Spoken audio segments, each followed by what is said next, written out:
Hello, everyone. And right now we will discuss how we will use the method of integration by parts. So if you are given something like this that you need to integrate, like in this case, it is the integrate x e to the x dx. So you need to think how would you approach this kind of integration problem. So will you use integration by parts? So you need to think, should I use integration by parts? And when should you use integration by parts? You should use integration by parts when you are trying to integrate a product of two seemingly unrelated functions. And one of them gets simpler when you differentiate it. So in this case, we do have unrelated functions. We do have here one function, e to the x, another function, dx. So we have two unrelated functions. So we can then apply integration by parts because we know this. I have here two unrelated functions and I need to integrate both.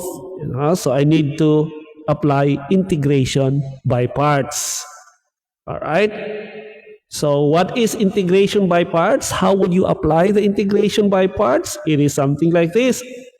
So the integral of u dv.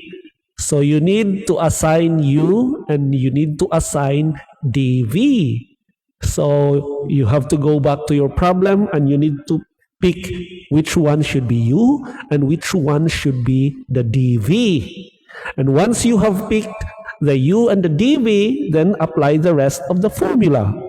So the integration by parts says the integral of u dv is equal to u times v minus the integral of v du. Right? So you simply substitute your u and dv in the formula of the integration by parts. So just remember how the integration by parts works. All right? So you need to choose now the u and the dv. Right? So go back to the given integral and then pick your u and dv. So v and du are easy to find. And integral of v du it must be easier than the original integral. So make sure that when you assign it and when you integrate it, it doesn't make it more difficult, right? So it makes it easier. So that would be the next step. We need to choose our u and we need to choose our dv. Okay, we want the new integral to be much simpler. So in this case, my u would be the x and my dv would be e to the x dx. So my let u would be the x and the dv would be e to the x dx. Why did I choose those? That is because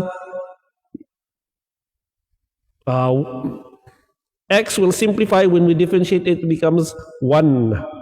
So that is my u and that is my dv. So once I have my u, once I have my dv, I will now find the derivative of u, du, right? So what's the derivative of u? All right, so I already have a u. I found my u. So take the derivative of u. It would be 1 dx, right? Because this is my u, right? What's the derivative of x? The derivative of x is simply 1. So it's 1 dx or simply dx. 1 dx or simply dx. Now we have a dv, right? We also need to find the v. And if you have a v, to find the if you have a dv and you need to find the v, you just take the integral. So the integral of, so we now have, remember, we now have here we picked our dv. This is our dv, e to the x dx. That's the dv. I will now take an integral of that. So I will now integrate that to compute my v. So integrate of e to the x dx, the integral for that is e to the x. This is now my v, right? So I have computed my du, I have computed my v, right? Once you have computed everything, you go back to the formula and you substitute whatever you have computed there. Remember the formula. This is the formula, right? So we need to substitute what we have computed for u, for v, for the first derivative of u, for the dv, and put them back into the formula of the integration by parts. And when you put them back, it would look like this. All right, is one, right? And then what you will do is just step by step evaluate the integral. All right, so evaluate the remaining integral. So what's the integral of this one? Integral of e to the x dx. The integral of e to the x dx is simply e to the x. So that means we have here the integral of e to the x dx is e to the x minus e to the x. All right? X e to the x minus e. So look at this one. So it would be this one minus this. And this one is actually equal to e to the x. So it would be x e to the x minus this one, which is e to the x. So it would be like this, right? So you need to add both. So add the constant of integration and you put them back together and you will come up with something like this. So equal to this one, right? And remember, when you integrate, the last thing you need to do is please don't forget to add c. The constant of integration must be added when you do integral. All right?